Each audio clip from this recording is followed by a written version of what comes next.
कैसे हैं आप सभी लोग। एक बार फिर से स्वागत है आपका हमारे YouTube channel study with Yogesh में।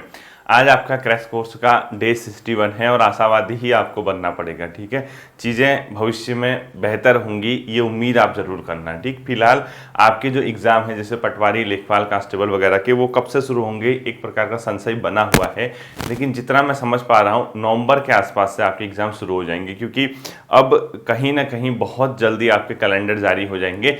तो आप जो भी कर रहे हैं, जैसा भी कर रहे हैं, साथ में टच बनाए रहना, टैग यानी पढ़ाई का टच बनाए रहना। मैं मानता हूं कि एटमॉस्फेयर जो है वो पढ़ने का मन नहीं कर पा रहा होगा आपका। कई बच्चे डिमोटिवेट हो गए हैं, कई बच्चों को लग रहा है कि यार क्या करें, पढ़ाई कुछ होना नहीं है। तो मैं ये कह रहा हूं कि चीज़ें बेहतर होंगी, एक आशावादी जीवन आप जीना सीखिए। और जो चीज़ें अभी हुई हैं इसका उजागर होना बहुत ज़रूरी था। तो आने वाले समय में आप लोगों की भर्तियां होंगी, नवंबर दिसंबर से आपके एग्ज़ाम शुरू हो जाएंगे, मान के चलिए लगभग नवंबर से। तो ऐसा ना हो कि हम लोग इसी चीज़ की थिंकिंग यानी इसी चीज़ को सोचते रहें और अपनी पढ़ाई ना करें। सोचना अपनी जगह है, काम करना अपनी जगह, लेकिन अपना टच जो है पढ़ाई से बनाए रहना। ठीक है, पिछले लगभग 2 साल 2-3 महीने से मैं आप लोगों के साथ काम कर रहा हूँ, वर्क कर रहा हूँ, हमेशा आप लोगों को वीडियोस दिए। तो इस बार मैं चाहूँगा कि इस बार शिक्षक डे के दिन यानी टीचर्स डे के दिन जो आप लोग एक एक वीडियो जो भी है, ठीक है, वो ज़रूर क्रिएट करना। इस जर्नी में कैसा आप लोगों का एक्सपीरियंस रहा, क्या आपने सीखा, क्या आपको नहीं सीखा, जो भी है आप आने वाले 5 तारीख यानी 5 सितंबर जो टीचर्स डे होता है उस दिन के लिए इस जर्नी का यानी इस यूट्यूब चैनल से जुड़ने का आपका जो एक्सपीरियंस है, जो भी आपने सीखा, उसका एक फीडबैक जरूर मुझे सेंड कीजिएगा। या तो आप टेलीग्राम पे सेंड कर दीजिएगा, या आपका ये नंबर है 8375830393, इस पे व्हाट्सएप कर दीजिएगा। ठीक है,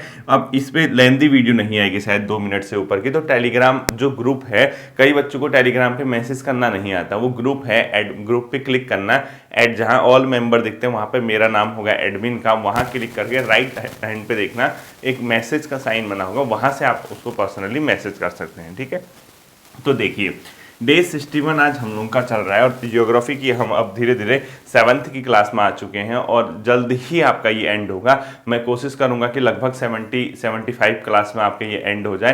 तो बची हुई लास्ट की 15 क्लासें आपके लिए रामबाण सिद्ध होंगी। उसमें कुछ अलग चीज़ें मैं आप लोगों को बताऊंगा जो आपके एग्जाम की दृष्टि से इंपोर्टेंट हो सकते हैं। ठीक है, पहला क्वेश्चन लिखो, एशिया और अफ्रीका, स्वेज नहर अलग करती लिखो, ऐसे लिखो स्वेज नहर।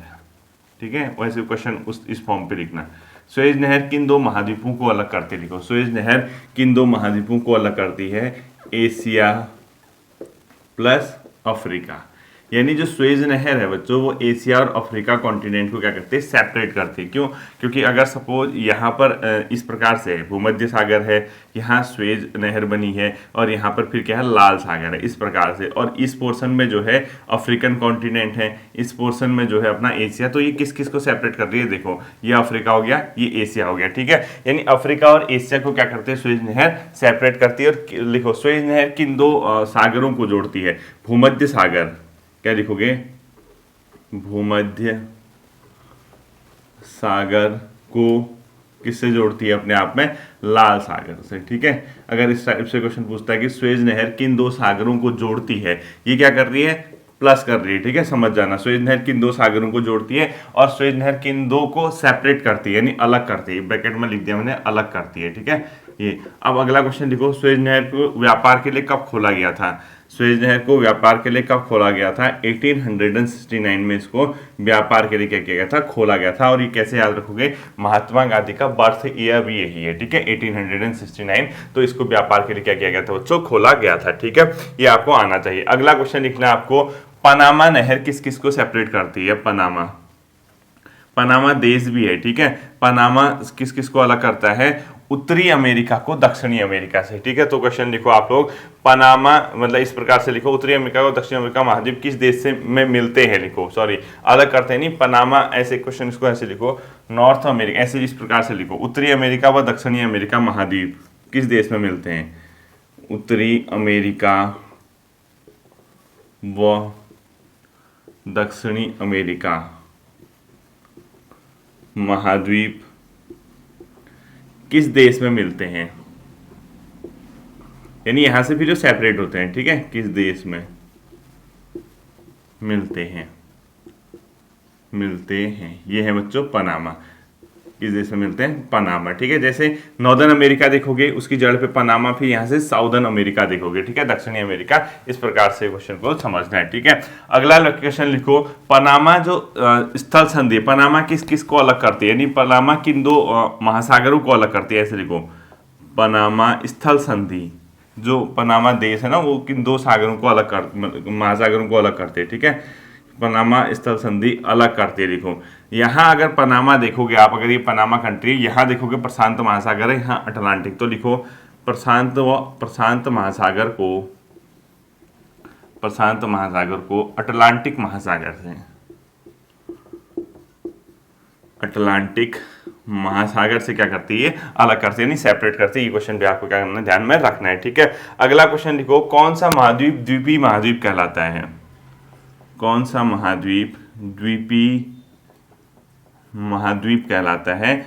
ऑस्ट्रेलिया को क्या कहते हैं बच्चों? द्वीपीय महाद्वीप कहते हैं। ठीक है, ऑस्ट्रेलिया क्या कहलाता है? द्वीपीय महाद्वीप। इसलिए क्योंकि आप उसको देखोगे कंप्लीटली द्वीप के शेप का है वो। द्वीप मतलब जो चारों ओर से समुद्र से घिरा रहता है, उसको द्वीप कहते हैं। ठीक, अगला क्वेश्चन आपने लिखना है, विश्व का सबसे छोटा व बड़ा महाद्वीप कौन सा है? ये तो पता ही होगा आपको, लिखने की जरूरत है नहीं वैसे, ये बेसिक क्वेश्चन है। ठीक है, एशिया क्षेत्रफल की दृष्टि से एशिया सबसे बड़ा अपने आप में क्या है? महाद्वीप है, जबकि ऑस्ट्रेलिया सबसे छोटा क्या है? महाद्वीप है। लिखने की जरूरत नहीं है। ठीक है, लिख लो फिर भी, विश्व का सबसे छोटा महाद्वीप कौन सा है? ऑस्ट्रेलिया। और सबसे बड़ा महासागर प्रशांत महासागर, लिखो। सबसे बड़ा महाद्वीप, सबसे बड़ा महाद्वीप किसमें? क्षेत्रफल की दृष्टि से। ठीक है, एशिया। और सबसे बड़ा महासागर लिखो, सबसे बड़ा महासागर ये कौन सा है? पैसिफिक, यानी प्रशांत महासागर। प्रशांत महासागर जो है सबसे बड़ा अपने आप पे क्या है? महासागर है। ठीक है, अगला लिखना है आपको, जैसे टॉप मतलब 3 जो है महासागर, लिखो। महासागरों का आकार की दृष्टि से, आकार मतलब क्षेत्रफल है। ठीक है, आकार की दृष्टि से ये कैसा क्रम लिखना है आपको? बढ़ता हुआ क्रम या घटता हुआ, जो भी आएगा। ठीक है, समझ जाना सही क्रम क्या होगा, नहीं सबसे बड़ा फिर सबसे छोटा। ठीक है, कि जिससे घटता हुआ क्रम लिखो, घटता क्रम। देखो इसमें सबसे बड़ा महासागर कौन सा है ये लिखना है सबसे पहले। प्रशांत, टॉप 3 आपको पता होनी चाहिए। ठीक है, प्रशांत महासागर के बाद कौन सा है? अटलांटिक महासागर। और तीसरा है हिंद महासागर। ठीक है, ये है इनका सही सीरीज बच्चों, यानी सबसे बड़ा प्रशांत है, फिर अटलांटिक है, फिर हिंद है, फिर इसके बाद दक्षिणी महासागर और आर्कटिक महासागर। ये टॉप 3 हमको क्या करने हैं? रिमेम्बर करने हैं, यानी रिवाइंड रखने हैं, अपने याद रखने हैं। ठीक है, अगला लिखना है आपको, महाद्वीपों का आकार के अनुसार क्रम, यानी इसी प्रकार से महाद्वीपों का लिखो। महाद्वीपों का आकार की दृष्टि से घटता क्रम, यानी महाद्वीप जो है वो आकार की दृष्टि से उनका घटता हुआ जो क्रम होगा वो कौन सा होगा? सबसे पहले एशिया, अफ्रीका, उत्तरी अमेरिका और दक्षिणी अमेरिका। ठीक है, टॉप 4 लिखो। एशिया लिखो, Asia, Asian continent, African continent, ऐसे कंफ्यूज रहेगा। सबसे बड़ा कौन सा है? एशिया, उसके बाद अफ्रीका, उसके बाद नॉर्थ अमेरिका यानी उत्तरी अमेरिका, उसके बाद लास्ट जो आता है आपका दक्षिणी अमेरिका। ठीक है, ये इनका जो है एक सीरीज है अपने आप में, महाद्वीपों का आकार की दृष्टि से घटता हुआ क्रम। आपको ये क्या होना चाहिए? पता होना चाहिए, इसके बाद के नहीं लिखने हैं। ठीक है, अगला लिखना, व्यापार की दृष्टि से सबसे ज्यादा व्यस्ततम महासागर कौन सा है, यानी सबसे ज्यादा ट्रेड किससे होता है? व्यापार की दृष्टि से,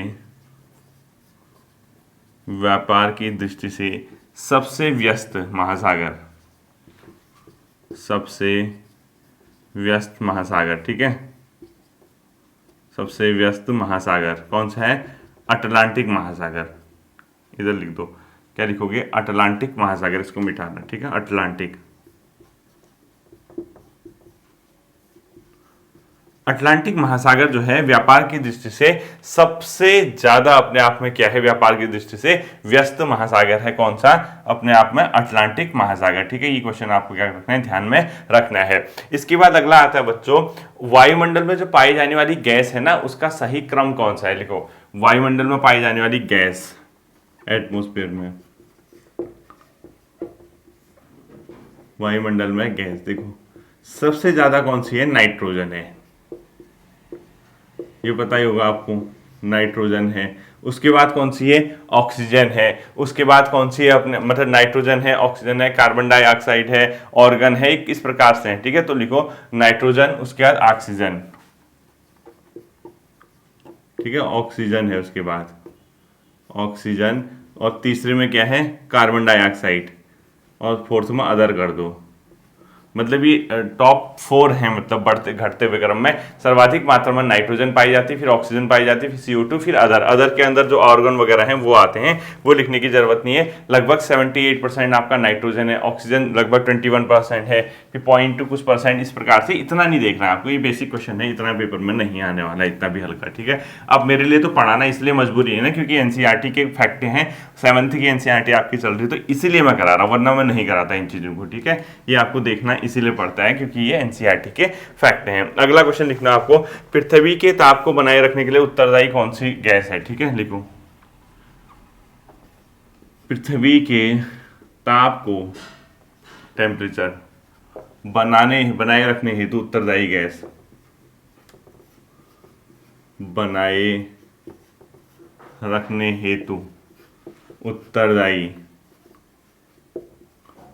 उत्तरदायी गैस कौन सी है? ठीक है, ये उत्तरदायी गैस पृथ्वी के ताप को बनाए रखने के लिए CO2 प्लस जलवाष्प है। इसकी अत्यधिक मात्रा होगी तो ग्लोबल वार्मिंग हो जाएगी, इसकी कम मात्रा होगी तो पृथ्वी रहने लायक नहीं होगी, इतनी ठंडी हो जाएगी। ठीक है, वो कॉन्सेप्ट आधारित चीजें हैं, बता दूंगा आपको कैसे मतलब ये सब चीजें काम करती हैं। ठीक, अगला लिखो आप लोग, वायुमंडल की सबसे निचली परत कौन सी है? वायुमंडल की सबसे निचली परत,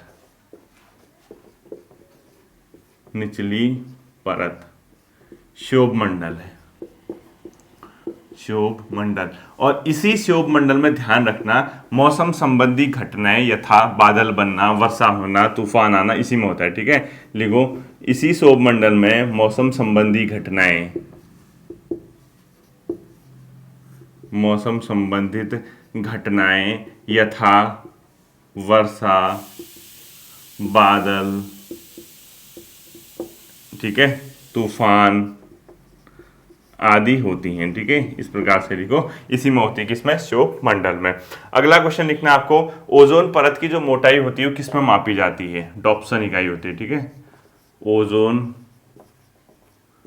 परत की मोटाई, यानी कितना मोटा है ओजोन परत, उसको मापने के लिए डॉप्सन इकाई का प्रयोग किया जाता है।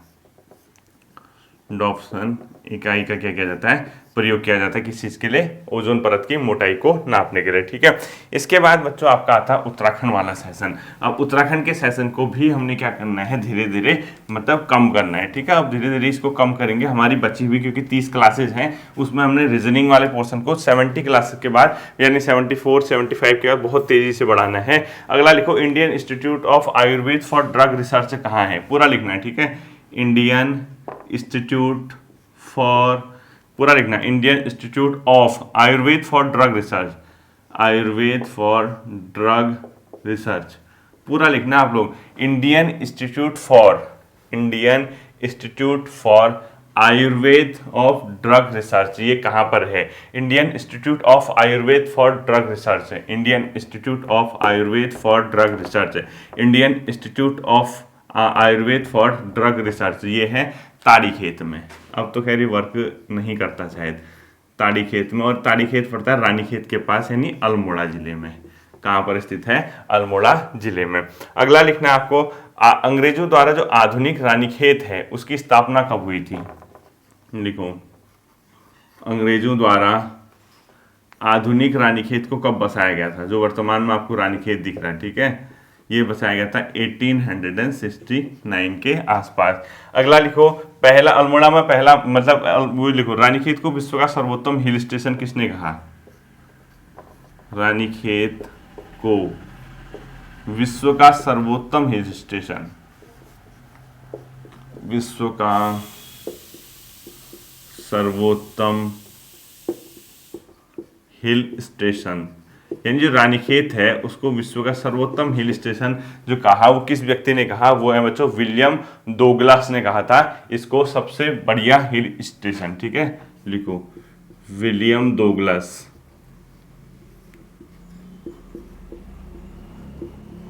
विलियम डोगलास ने इसको क्या कहा था? विश्व का सर्वोत्तम हिल स्टेशनों में से एक माना था। किसको? विलियम डोगलास ने रानीखेत को। ठीक है, विलियम डोगलास ने विश्व के सर्वोत्तम हिल स्टेशनों में इसको एक माना था। ठीक है, नेक्स्ट लिखो देश सेवक संगठन की स्थापना किसने की थी? मालती देवी ने। देश सेवक संगठन,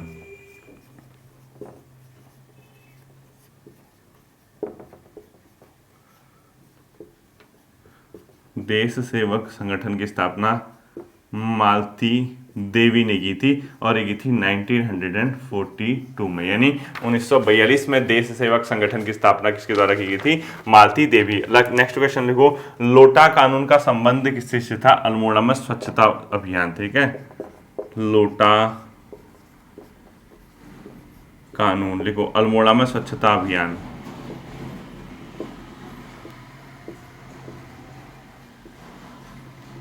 अल्मोड़ा में स्वच्छता अभियान से संबंधित था अपने आप में लोटा कानून। नेक्स्ट लिखना आपको नाट्यम संगीत अकादमी की स्थापना कब हुई थी? 19 अक्टूबर 2002 को। लिखो नाट्यम संगीत अकादमी, नाट्यम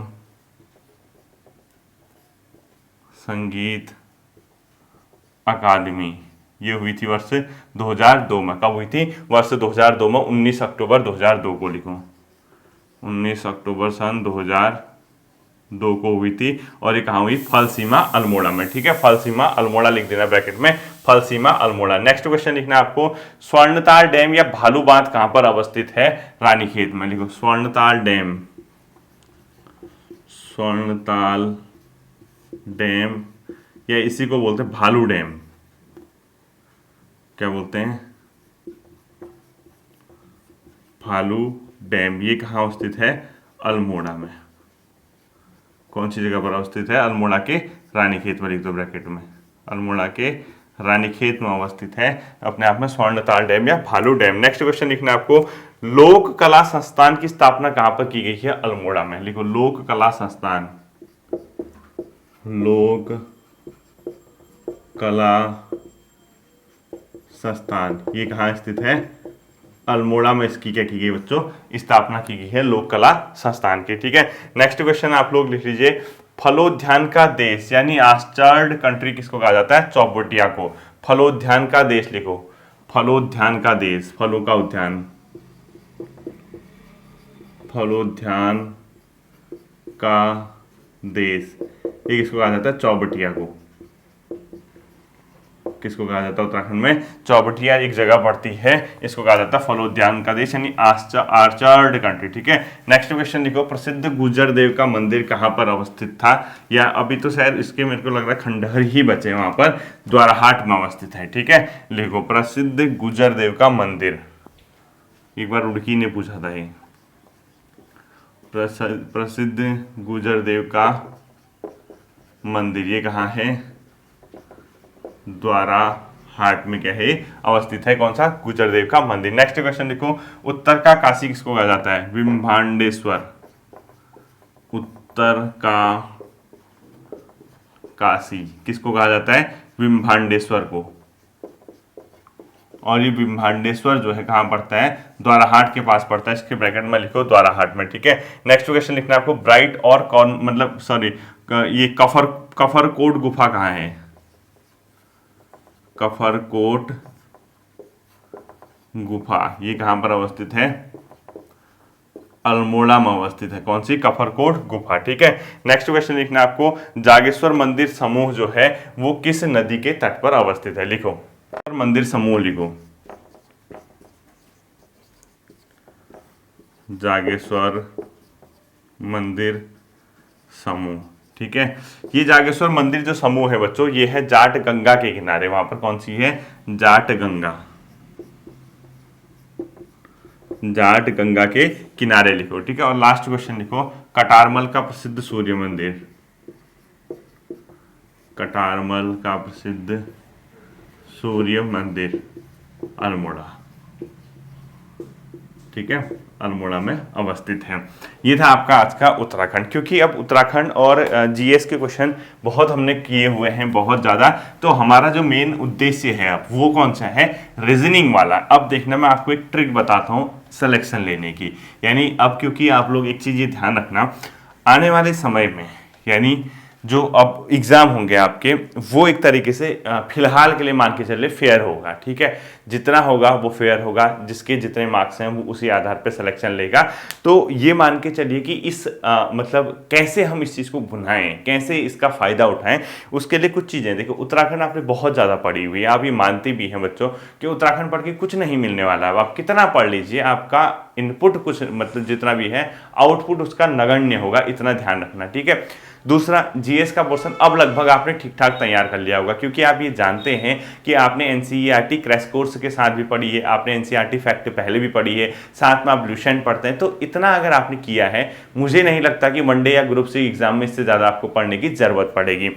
तीसरा और सबसे मेजर सेक्शन जो है इसका, यहाँ पे जो सिलेक्शन क्या है वो है हिंदी वाला। अब हिंदी का 20 नंबर का पोर्शन जो है वो 8, 10, 12 नंबर से ऊपर बच्चे नहीं खींच पा रहे। इसके पीछे कहीं ना कहीं सोचनी विषय है कि यार आखिर ऐसा हम क्या कर रहे हैं कि 10-12 नंबर से हम ज़्यादा अपने आप में हिंदी में नहीं ला पा रहे हैं। 12 नंबर, 10 नंबर, ये सब का है क्या है बच्चों, बचपन की गलतियाँ हैं। यानी बचपन की गलतियाँ मतलब जब हम स्कूल लेवल पे होते हैं, हम मात्राओं में मिस्टेक, हम अशुद्धियाँ, हम शब्दों के बिना अर्थ पढ़े आगे बढ़ते रहते हैं, हम रट देते हैं शब्दों को। वही चीजें क्या है जिसको हिंदी क्या है, हिंदी अर्थ अगर आपका आता होगा तो हिंदी आपकी बन जाएगी। क्योंकि जो शब्द देता है उसकी मीनिंग ही नहीं पता होगी आपको, कैसे आप सही कर लोगे, ठीक है। तो इसलिए मैं आपसे हमेशा एक चीज़ रिक्वेस्ट करता आया, मुझे नहीं पता कितने बच्चे इस चीज़ को फॉलो करते हैं। मैंने आपसे कहा हिंदी कुछ नहीं है, अगर आप विलोम, पर्यायवाची, तत्सम, तद्भव, उपसर्ग, प्रत्यय और एक प्रकार के मुहावरे, लोकोक्तियाँ, ये 5 से 6 नंबर का जो खेल है ना बच्चों, ये सबसे ज़्यादा आपको परेशान करता है। हमें क्या लगता है, हम इसको बहुत लाइटली लेते हैं। हम सोचते हैं यार चलो विलोम शब्द ही तो है, कर लेंगे, वहाँ देख लेंगे 4 विकल्पों में 1 नंबर घुसा। हम सोचते हैं पर्यायवाची तो है यार, क्या है देख लेंगे इसको, 1 नंबर घुसा। हम सोचते हैं चलो कोई नहीं, मुहावरा लोकोक्ति आएगा देख लेंगे, वहीं घुसा 1 नंबर। एक अगला क्वेश्चन आएगा कि यार इसको शुद्ध शब्द कौन सा है, शुद्ध क्या लिखा है, कौन सा अशुद्ध है, अशुद्ध वर्तनी किसमें प्रयोग किए, घुसा 1 नंबर। यानी बेसिकली ये हमने नोट किया, ऐसी चीज जो हमें ये लगता है घर पे कि यार हाँ देख लेंगे सही हो जाएगा, वो वहां हम गलत कर आते हैं। बाकी कोई सर्वनाम से क्वेश्चन गलत थोड़ा होता है आपका, संज्ञा से थोड़ा गलत होता है, संधि से थोड़ा गलत होता है। होता कहाँ है, जो अपठित चीजें होती है, जिसको पढ़ा नहीं जाता, बस शब्दों के अर्थ जिसके क्लिक करके माइंड पे क्लिक करके वही। तो मैं आपसे रिक्वेस्ट करूंगा इस दौरान सबसे ज्यादा फोकस जो करना है आप लोगों को, हिंदी बहुत बेहतर तरीके से आपको तैयार करनी होगी। हिंदी का पोर्शन आपके लिए की हो सकता है। साथ ही साथ हिंदी के अलावा जो दूसरा सेक्शन आपका आता है वो रीजनिंग का आता है, जो 5-6 नंबर हैं, और जो अपने आप में कंप्यूटर है 5-6 नंबर, यानी 5 नंबर या 4 नंबर की कंप्यूटर लगा लीजिए, 5-6 क्वेश्चन आप रीजनिंग के लगा लीजिए, टोटल मिला के 10, और 20 नंबर की हिंदी है। 30 नंबर का जो पोर्शन है ये आपकी जान ले लेता है एग्जाम में, क्योंकि आप इस 30 में से मैक्सिमम बच्चे 18-19 से ऊपर नहीं बढ़ पाते हैं। और उत्तराखंड 40 आती है, 30 नंबर लगभग एक कॉमन बच्चा जो एग्जाम निकालने के लिए जाता है 30 वो यहाँ लाता है, 18-19 नंबर वो पहले में लाता है। कितने हो गए, 47-48 नंबर। और जीएस में जो बचा हुआ पोर्शन है उसमें से अगर वो 35-30 नंबर की जीएस होती है, 20-21 नंबर वो जीएस में लाता है। तो 65-67 आप जाते हो, कट ऑफ 71, 72, 70, 69 यहाँ जाते, तो 2-3 नंबर का जो गैप आ जाता है वो इसी वजह से आता है, ठीक है। अब वो गैप किस वजह से आया था ये तो मुझे भी नहीं पता, आप लोग भी समझदार हैं। तो आने वाले एग्जाम में जो आप स्कोर कर रहे हैं, इसको अगर आप मेंटेन करके कुछ थोड़ा सा पीछे से धक्का मारते हैं, हल्का सा अगर पीछे से खुद को धक्का लगाते हैं, तो आप काम कर जाएंगे, ठीक है। देखिए रीजनिंग में हम लोग क्या देखेंगे, अब अगला चैप्टर डायरेक्शन देखेंगे, ठीक है। आपको बता दो दिशा वाले क्वेश्चन बहुत आसान होते हैं बच्चों, सिर्फ आपको ये पता होना चाहिए कि आप जिस पॉइंट पे खड़े हैं इसके सामने ठीक नॉर्थ यानी उत्तर होता है, इसके आपके ठीक राइट हैंड साइड पे ईस्ट होता है, आपके जस्ट पीछे क्या होगा, साउथ होगा, यानी दक्षिण होगा, आपके बाएं हाथ के साइड वेस्ट होगा। यानी अगर आप कभी आपसे ये कहा जाए एक व्यक्ति एक पॉइंट पे खड़ा है और वो बाएं मुड़ता है, तो इसका मतलब वो वेस्ट की ओर जा रहा है, ठीक है। और आपसे अगर ये कहा जाए एक व्यक्ति इस पी पॉइंट पे खड़ा है, वो अपने दाईं ओर मुड़ रहा है तो वो राइट जाएगा। एक व्यक्ति इस पॉइंट जेड पे खड़ा है तो वो उत्तर की ओर जा रहा है तो वो इस डायरेक्शन में जाएगा, और वो दक्षिण की ओर गएगा तो इस डायरेक्शन में। ठीक है, तो आपको हमेशा याद रखना होगा, रीजनिंग का एक ही फॉर्मूला है बच्चों दिशा वाले क्वेश्चन का, ये पूर्व, आपको दिशा का ज्ञान अच्छे से होना चाहिए। ठीक है, उत्तर, दक्षिण और अपने आप में पश्चिम। एक क्वेश्चन इससे भी आता ही है, मतलब दिशा वाले क्वेश्चन से। ठीक है, एक आपको ये पता होना चाहिए। दूसरा एक फिगर और है, आपसे अगर कभी कहे कि कोई पर्सन है, ओ पर्सन है, वो अपने आप में अपने बिंदु से उत्तर पूर्व की ओर चलना शुरू करता है। अब यहाँ कंफ्यूज हो जाओगे, उत्तर पूर्व का मतलब है यदि पहले उत्तर गया थोड़ा वो पूर्व, यानी उत्तर और पूर्व के बीच की दिशा, अर्थात ये उत्तर है, ये पूर्व है, उत्तर पूर्व क्या हुआ, इसके बीच हुआ, इसको बोलते हैं नॉर्थ ईस्ट। ठीक है, यानी अगर कोई व्यक्ति ओ है, उसने उत्तर पूर्व की ओर चलना शुरू किया कहेगा तो उत्तर पूर्व का मतलब ऐसी लाइन डालोगे। ठीक है, और कहेगा कि कोई व्यक्ति है जिसने दक्षिण पूर्व की ओर चलना शुरू किया, यानी दक्षिण और पूर्व, यानी दक्षिण पूर्व कह रहा तो इन दोनों के बीच का भाग, इसको बोलते हैं साउथ ईस्ट। ठीक है, तीसरा बोलेगा एक व्यक्ति, यानी दक्षिण कहेगा एक ओ व्यक्ति है, वो दक्षिण पूर्व की ओर चलना शुरू करता है तो वो ऐसे गया है, इसका मतलब है। ठीक है, तीसरा अगर वो कहता है कि एक व्यक्ति है जिसने दक्षिण पश्चिम की ओर चलना शुरू किया तो दक्षिण पश्चिम यानी साउथ वेस्ट, तो ये हो गया अपने आप में दक्षिण पश्चिम यानी साउथ वेस्ट। अगर कहता है एक व्यक्ति वो दक्षिण पश्चिम की ओर चलना शुरू करता है तो ये हो गया। ठीक है, और अंत में अगर ये क्वेश्चन पूछता है कि एक व्यक्ति ओ है जिसने अपने आप में उत्तर पश्चिम की ओर चलना शुरू किया तो ये हो गया उत्तर पश्चिम यानी नॉर्थ वेस्ट। ठीक, यानी एक व्यक्ति ओ है जो उत्तर पश्चिम की ओर चलना शुरू करता है तो वो ये हो गया, ये नॉर्थ वेस्ट हो गया, ये नॉर्थ ईस्ट हो गया, ये साउथ ईस्ट है, ये साउथ वेस्ट है। ये दिशाओं का ज्ञान आपको होना चाहिए। ठीक है, अब कॉमन सेंस ये है बच्चों, कभी भी आप देखना डायरेक्ट एक दिशा से दूसरी दिशा में ऐसे आते हैं, नॉर्थ से ईस्ट, ईस्ट से साउथ, साउथ से वेस्ट, वेस्ट से नॉर्थ, तो आप 90 डिग्री को क्या कर रहे हो, कवर कर रहे हो। यानी हमेशा याद रखना यहां से यहां आने में आप 90 डिग्री मुड़ते हैं, ध्यान रखना इसको। ठीक है, यहां से यहां आने में भी आप कितना मुड़ेंगे, 90 डिग्री, यहां से यहां जाने में भी आप कितना टर्न होगे, 90 डिग्री, और यहां से यहां पहुंचने में भी आप कितना होगे, 90 डिग्री। कहने का मतलब नॉर्थ से आप ईस्ट आओ या ईस्ट से आप साउथ आओ, साउथ से आप वेस्ट आओ तो आप कितने का करोगे, 90 का। बट ध्यान रहे ट्रेवल की गई दूरी जो है इतनी होनी चाहिए, यानी आप किसी भी डायरेक्शन में जाओ, यहां से यहां जाओ तब भी 90, यहां से यहां जाओ तब भी 90, यहां से यहां जाओ तब भी 90 होगा। कहने का मतलब एक पॉइंट से दूसरे पॉइंट में, यानी आप सीधा कवर कर रहे हो एक दिशा को दूसरे दिशा में तो 90 मुड़ोगे। अब ध्यान रखना, देखना एक फिगर बताऊंगा आपको, उसी फिगर के चारों ओर आपका क्वेश्चन घूमता है, उसी के इर्द गिर्द घूमता है। कैसे घूमता है देखना। कभी अगर आपसे कहे, आपको मैंने अभी डायरेक्शन बताई थी, ठीक है, अगर आपसे ऐसे कहे कि ये जैसे नॉर्थ है, उत्तर है, पूर्व है, दक्षिण है, पश्चिम है, आपसे अगर यहां से यहां जाने को कहे कितना जाओगे, फिर यहां से यहां, यानी नॉर्थ से ईस्ट गया तो 90 गया, यहां से यहां 90, यहां से यहां 90, यहां से यहां 90। ठीक है, ध्यान रखना। अब बताइए डायरेक्ट यहां से यहां आ गया तो कितना कवर करेगा, यहां से यहां तो कितना करेगा, 180। कैसे, पहले यहां से यहां आया होगा 90, फिर यहां आया होगा 90। ठीक है, तो अगर आप सीधा एक जगह से दूसरी जगह उड़ के जा रहे हैं सीधे स्ट्रेट लाइन में, तो आपने कितने का कोण बना दिया, 180 डिग्री का। और अगर आप इस तरीके से जा रहे हैं तो आपने कितने का बनाया, 90 का। कहने का मतलब यहां से यहां, ये देखो ये वाला फिगर देखो ऐसा ही बना होगा 90, ये वाला फिगर देखो उल्टा बना है लेकिन है तो यही ना, यहां से यहां 90, यहां से यहां 90। तो आप अगल बगल वाले में जा रहे हो तो 90 जाओगे, डायरेक्ट स्ट्रेट जाओगे तो 180 जाओगे। बट कभी कभी क्या होता है, हमारा मन करता है कि हम आधा ही जाएं, यानी यहां से यहां न जाके यहीं तक जाएं, आधे तक, तो आधे तक हमेशा 45 डिग्री का कोण होगा। ठीक है, ध्यान रखना इसको, ये 45 डिग्री होगा आधा वाला, ये क्या हो गया बच्चों, 45 डिग्री, ये भी 45 डिग्री, ये भी 45 डिग्री, ये भी 45 कहां से, यहां से, यहां से यहां, यहां से यहां, यहां से यहां, यहां से यहां, यहां से यहां। तो इसका सीधा सीधा मतलब हुआ, इस वाले फिगर को देखिए, आप यहां से यहां जाएंगे तो कितना जाएंगे डायरेक्टली 90, लेकिन यहां से यहां गए तो आप 45, और यहां से डायरेक्ट यहां आ गए तो 180। ये फॉर्मूला है। ठीक है, अब आपको ध्यान रखना है बच्चों, एक बहुत इंपॉर्टेंट चीज ध्यान रखनी है, वो क्या रखनी है, इस तरीके से देखना। अगर आप ये दिशाओं में जा रहे हो तो आप चेक करना कि आप हो कहां पे, तो 45 का कोण बनता है, समझना, यहां से यहां 45, 90, यहां पे जाओगे तो 135, यहां जाओगे तो कितना हो जाएगा, 180 हो जाएगा, फिर यहां जाओगे तो 200 कितना हो जाएगा, 45 और जोड़ दो 225 के आसपास बस यहाँ जाओगे तो कितना हो जाएगा, जो भी होगा ये जोड़ते रहना है, ठीक है। यानी 45 45 का आप क्या करोगे, उसमें जोड़ोगे। अब देखना, एक बहुत सिंपल क्वेश्चन मैं पूछता हूँ इस फिगर के आधार पर, ठीक है। अगर वो कहता है एक व्यक्ति उत्तर पश्चिम की दिशा की ओर खड़ा है, ऐसा कहता है वो, ठीक है।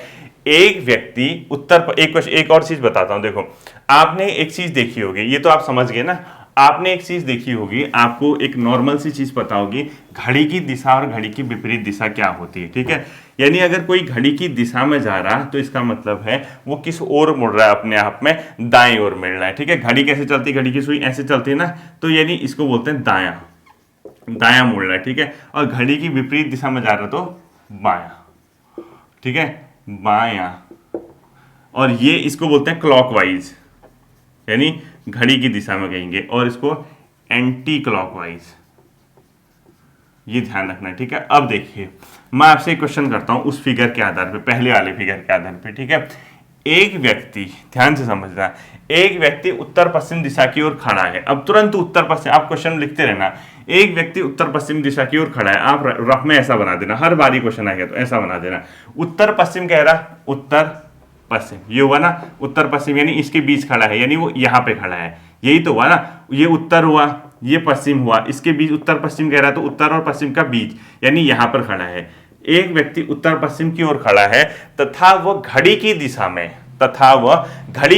में, ध्यान से समझना, एक व्यक्ति, आप क्वेश्चन खुद लिखना, फिर पहले क्वेश्चन लिख लो। एक व्यक्ति उत्तर पश्चिम की दिशा की ओर खड़ा है तथा वह घड़ी की दिशा में, जैसा कहेगा घड़ी की दिशा ऐसी होती है, ठीक है, घड़ी की दिशा में 135 डिग्री घूमता है, तो वर्तमान में उसकी दिशा कौन सी होगी, ध्यान से समझना। देखो एक व्यक्ति, उसने क्या क्वेश्चन क्या पूछा, ये बहुत आसान क्वेश्चन होते हैं। एक व्यक्ति उत्तर पश्चिम, यानी उत्तर और पश्चिम दिशा की ओर खड़ा है, ठीक है, वह घड़ी की दिशा में, यानी क्लॉकवाइज या दायां जो भी कहे, ठीक है, घड़ी की जैसा भी कहते हैं दिशा में कितना 135 डिग्री घूमता है, 135 डिग्री घूमता है। वर्तमान में उसकी दिशा क्या है, वर्तमान में उसकी दिशा क्या है, ये क्वेश्चन पूछते हैं। अब देखो आपको तुरंत आया, आपने कहा एक व्यक्ति उत्तर पश्चिम, आपने सीधे बना दिया उत्तर पश्चिम, ये दिखा दिया, ये उत्तर ये पश्चिम उत्तर। वह घड़ी की दिशा में, यानी घड़ी कैसे चलती है, ऐसे, यानी ऐसे घूमेगा। कितना घूम रहा, 135, घुमाओ 135, यहां से यहां जाएगा तो कितना हो जाएगा, डायरेक्ट बताओ 45, फिर यहां जाएगा और 45, फिर यहां जाएगा और 45, ऐसा ही तो होता है ना। अब आप पे डिपेंड करता है आप कितनी तेज कैलकुलेशन है, क्या डायरेक्ट उड़ के 90 कर सकते हो, बिल्कुल कर सकते हो, आपकी स्पीड पे डिपेंड करता है। चलो आपकी डिपेंड नहीं है उतनी स्पीड, तो आप 45 का बताया था मैंने कहा अगर यहाँ से यहाँ जाएगा तो 45 जाएगा, अगर आप एक छोड़ के करोगे 90 करोगे, और फिर इस तरीके से चलेगा, ठीक है। और डायरेक्ट यहाँ से आओगे तो 180 हो जाएगा, यानी स्ट्रेट लाइन इस दिशा से इस दिशा आएगा तो 180 हो जाएगा, इस दिशा से मतलब परपेंडिकुलर होगा तो 90 आएगा, और बगल बगल करके 45। चलो आपकी कैलकुलेशन नहीं है, खत्म है समझो, तो 45 देखो, यहां से यहां गया घड़ी की दिशा में 45 गया, फिर और 45 गया, कितना हो गया 190 हो गया, फिर 45 गया तो 135, यानी यहां पर हो रहा है उसको 135 डिग्री यहां से। तो किस दिशा में खड़ा है ये बताओ, ये कौन सी दिशा होती है, ये अभी बताया था मैंने, ये कौन सी दिशा है, ईस्ट, यानी कौन सी दिशा में है, पूर्व दिशा में, ठीक है। इस तरीके से क्वेश्चन या कहेगा एक व्यक्ति दक्षिण पश्चिम की ओर खड़ा है, आपका दिमाग आ गया दक्षिण पश्चिम, ये क्या कहा आपने, दक्षिण पश्चिम, अभी बता रखा है फिगर में, ठीक है।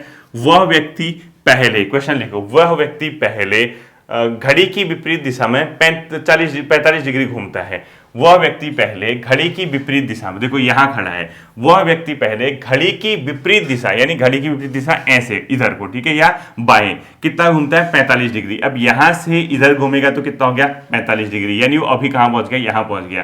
तथा उसके बाद घड़ी की दिशा में 180 डिग्री घूमता है। अब देखो पहले 45 घुमा इधर, उसके बाद घड़ी की दिशा में, घड़ी मतलब ऐसे घूमती है, 180 डिग्री घूमता है। आप ऐसे जाते हो या डायरेक्ट यहां जाते हो, एक ही बात है, चाहो 45 करो या 180 आपको बता रखा है यहां 180 डिग्री, ठीक है। तो वर्तमान में उसकी दिशा क्या होगी, अब वो ऐसे मुड़ा है, देखो ये कौन सी दिशा होगी, उत्तर दिशा होगी, ठीक है। तो कहने का मतलब है ये जो चैप्टर है ये कंप्लीटली आपका एक ही चीज पे डिपेंड करता है कि आपको दिशाओं का नॉलेज अच्छे से होना चाहिए, ठीक है। मैं इसकी कल प्रैक्टिस कराऊंगा, 2-4 क्वेश्चन इंपॉर्टेंट आपके लिए करा दूंगा, और उसके बाद एक क्वेश्चन आता है इसमें, आपने बचपन में सुना होगा, पाइथागोरस प्रमेय कहते थे शायद उसको ना, कर्ण का जो स्क्वायर होता है शेष दो भुजाओं के स्क्वायर के बराबर होता वाला स्क्वायर, इस टाइप से आपने ट्राइंगल पढ़ा होगा ये इस टाइप से, ठीक है। यानी ये ए अगर है, ये सी है, ये बी है, अगर हमें ये वाली भुजा निकालनी है तो आपने पढ़ा होगा ए सी वाला जो इस टाइप का होता था, ये इन दोनों का स्क्वायर, ए बी का स्क्वायर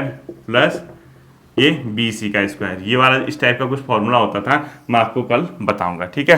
होपफुली ये जो चीज़ें हैं ये आपकी समझ आ रही होंगी और आप अपनी पढ़ाई जो है उसको इस उम्मीद के साथ कि जल्द ही आपके एग्ज़ाम का कैलेंडर आएगा, जल्द ही आपके एग्ज़ाम होंगे, उसके साथ क्या कर रहे होंगे, संपन्न करवाने में सक्षम पा रहे होंगे, ठीक है।